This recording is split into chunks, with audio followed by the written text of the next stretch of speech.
I am making some of my bourbon buttermilk brownies. They're a newer menu item, and they're my favorite brownies to make right now. So this part right here is a buttermilk milk crumb topping that goes on top, kind of like a streusel. And then I have some cocoa powder and flour and some leavening agents, baking powder instead of, and some chocolate chips in this pan. I've got my egg, I've got some milk powder, salt, and some of my liquid ingredients. Got my bourbon. Yeah. Yes, and a little bit of chocolate to put in there. And here I am not burning my butter. I'm browning some butter to go in there. Instead of using an oil, to just add a little bit more flavor. Definitely flavor. It's delicious. Like Magnolia Patisserie, it's a cottage bakery. Well, actually, it started out as a cottage bakery in Greensboro, North Carolina. We started out in the Dunleith neighborhood in our apartment during the pandemic, and I've been a pastry chef and a baker for years. And after having my daughter and looking at quarantine and how things would be different after quarantine, I was supposed to go back to my job at the country club full time, but after that, we're like, we don't really know. And so this kind of started as something to do on the weekends, just because I was itching to bake. And I had mentioned previously about, really wanting to get a cinnamon roll from Machete. And so I was just like, let's make my own. And so that kind of started as a thing that I did on the weekend when I sold them. And the cinnamon roll itself has completely transformed from the original recipe to where it is now. So I feel like it's grown in leaps and bounds, which is obvious from the popularity that I've gotten from the feedback. But it kind of transformed the business of just kind of being something I did on the weekends to this year. It's a real and viable business. We got our LLC. We've got everything up and running.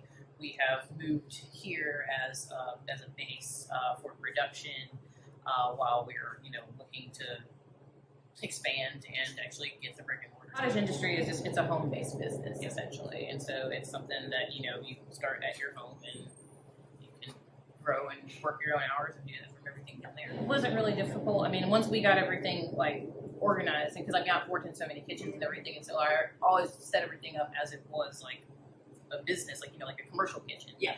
But really, it's not hard to get permitted and get an LLC or anything like that. Now there was a very long line for inspections. Yeah. But because I am in baked goods, I actually was kind of there's a loophole for baked goods in particular. We don't have to have certain types of inspections. Yeah. So that was cool. Because I'm not working with raw meats and things like that. Right. But either way, it worked for the advantage, and the business has grown exponentially. So. Yes, awesome. Let's see here. I've got my butter and my bourbon. This is pulled down. So I'm going to go ahead and let's see here. This is for my milk streusel. I'll leave that right there. Go ahead and add. I can already smell some of that butter and bourbon. And Veneé, you just added some coffee to your mix. Yes. And so what's next? Actually, it's ready to go. Making something that I enjoy doing, and I don't feel right if I'm not doing it. Mm-hmm. And so, or just creating in that way. It's just it's my outlet, and it's something that I also get paid for too. Mm-hmm. And so I don't know. It just kind of made sense, and also with having my youngest Amelia. I wanted to be able to have that control of when I work now. That has kind of turned into its own thing, and so, but I still have the ability to tailor my life and my business around our family, and so that for me has been the biggest, I guess, motivator for that. Mm-hmm. As far as why I started a business, it's well, one, it's it's something I've always wanted to do. Yeah. I've always wanted to have my own bakery, and so why not? Yeah. Yeah. Went ahead and did it. So it's working for the best so far. I've had a few hiccups. This past Sunday was the first real big issue we had. We had some issues with oven not working, and then I wasn't able to get to the actual setup, and so it's just kind of some things that but those are hiccups that I work through, and I have been working through, and our family's been working through. Yeah. As as Magnolia grows. Yeah. So because my husband, he has a full-time job, as a side and everything, and so it makes makes it a little bit difficult for us to come together and to run the business together. So we have a very set amount of time for when we can make this work, and so we really have to try to coordinate as much as A possible. lot of planning, it sounds like. Lots of planning. And so, but we both have hospitality backgrounds as well and management backgrounds as well. My husband, he's a numbers guy, he's an accounting background, and so like it kind of helps all aspects of running a business because we've all worked in different parts of the industry, whether it be front of the house and back of the house. I've worked as administrative assistant and management jobs, and so having kind of run the gamut of different types of jobs and everything, it helps us. So when we are able to hire people, we know what we'll be looking for. But in the meantime, we kind of have an idea and are learning more and more every day of what we need to do to make this business viable and to continue to run. This is a buttermilk streusel. So it's like just like a sugary, buttery, salty cookie kind of crumble that goes on top. And so I bake the brownies about 3/4 of the way, and then I add this on top. It's fantastic stuff. Awesome. So we're going to add that there a little bit further into the baking process. Learning process for me. But social media has been the key thing for me with growing the business, with building up the customer base and having a dialogue and a back and forth with your customer base.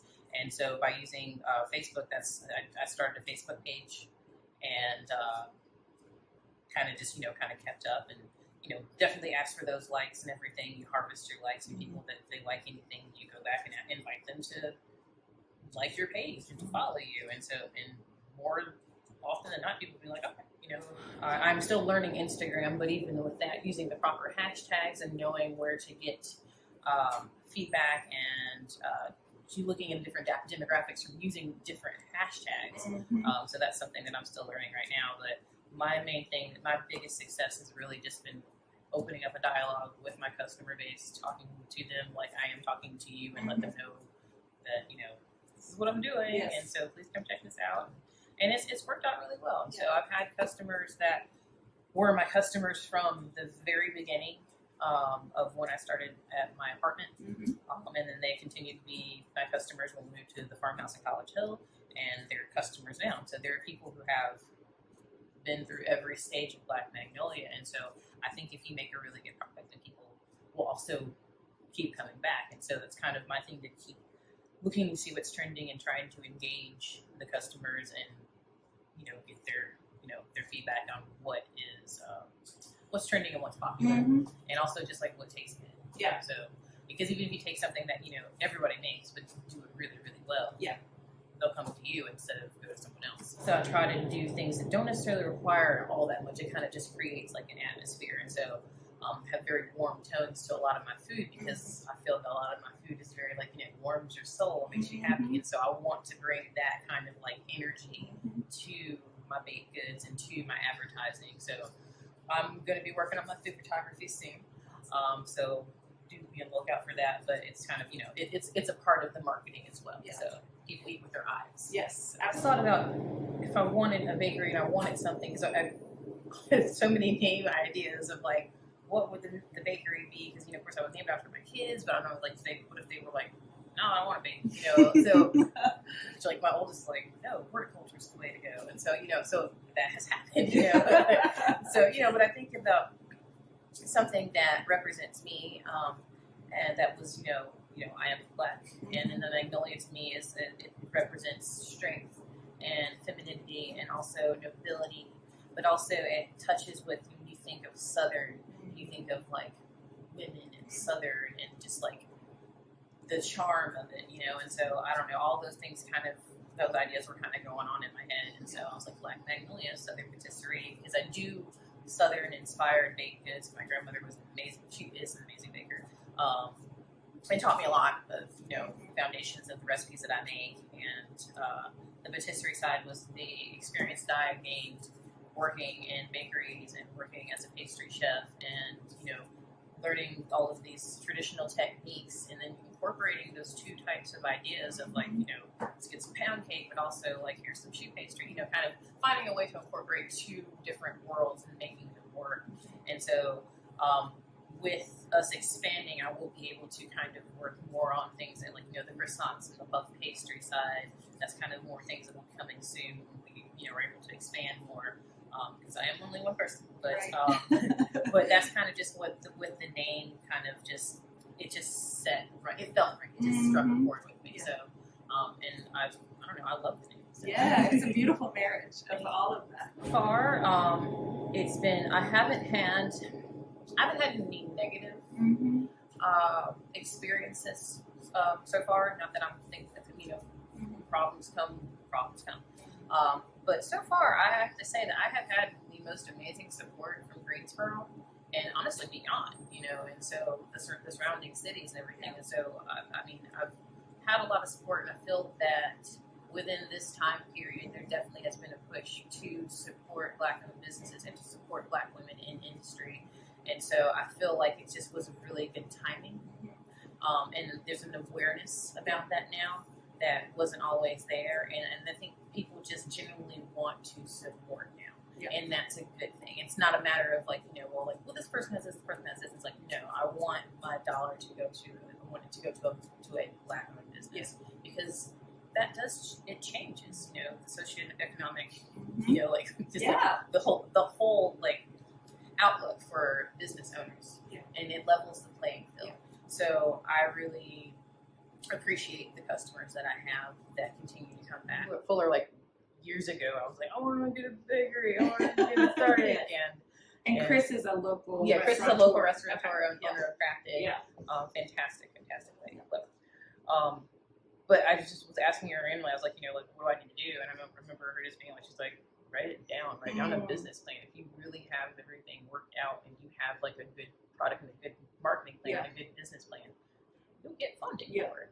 And so I went and I finally wrote down a business plan. And as it would happen is that I actually have not been, I have never given the proposal to anyone. Yeah.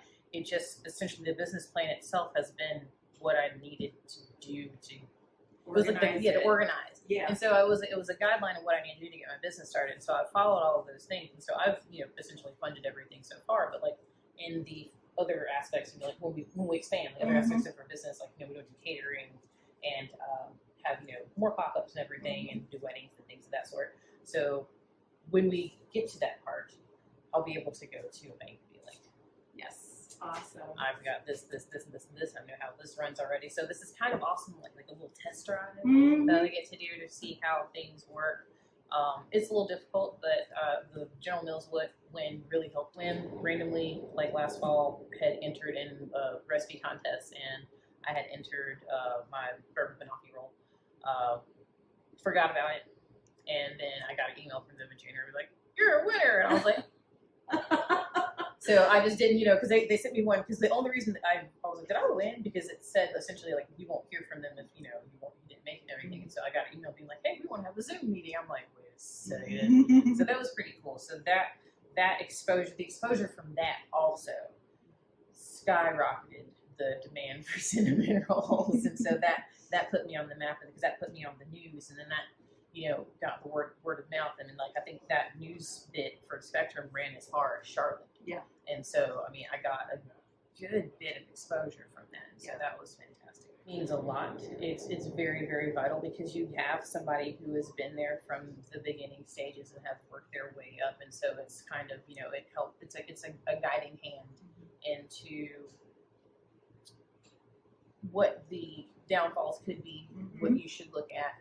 I've worked for other bakeries as well, where I have seen them from the beginning stages and what they've done and everything. And some of those bakeries have continued, some of those bakeries have shut down, because you realize what your limits are. But either way, those are learning experiences in themselves as well, because it shows me okay, well, maybe let's not push it too much, because I don't want to burn myself out, because this is something that I love. And so mentorship is an extremely vital resource to have in any industry that you choose to go in, but specifically in the restaurant industry, if you can have somebody that you look up to, that you're like, okay, then that helps immensely. Here at the Double Oaks Bed and Breakfast, it's a wonderful gym in the Westerwood neighborhood, wonderful gym in Greensboro. It's a beautiful property, and you guys should, you're aware of this yet. So I was like, okay, well, I'm going to call and ask if they want to carry my cinnamon rolls. And he was like, I've been meaning to call you. And so it was kind of like one of those things, because everybody gets busy. And so I just, I'm trying to expand on, my, my product being available in Greensboro. And so it kind of worked out. So I was able to have a larger space to work in, and we have, I guess, joined it as far as the brunch goes. We do a brunch every Sunday from 10 to 2, and that carries the Black Magnolia cinnamon rolls, the classic cinnamon rolls, in addition to a lemon bar. I have a pop-up outside, and we also have a coffee cart brought to you by Veneé Coffee. Really, really good coffee, really great guys. And so it's just a really neat partnership. All three of the businesses coming together, because the kitchen here makes some fantastic food, and just it's a great staff and a great crew, and it's just a really good atmosphere. Yeah. So it doesn't feel like work. I mean, it does get crazy. Don't get me wrong. It gets like holy crap. But it's always good to be partnered with and work with good people and people that are looking for the same goals within the community. And so it just really seemed to work together really well. Doing what I'm doing now, but in a much more fluid and working, having a staff, so I can take a vacation. That would be fantastic. But no, just having Black Magnolia available in a few different places.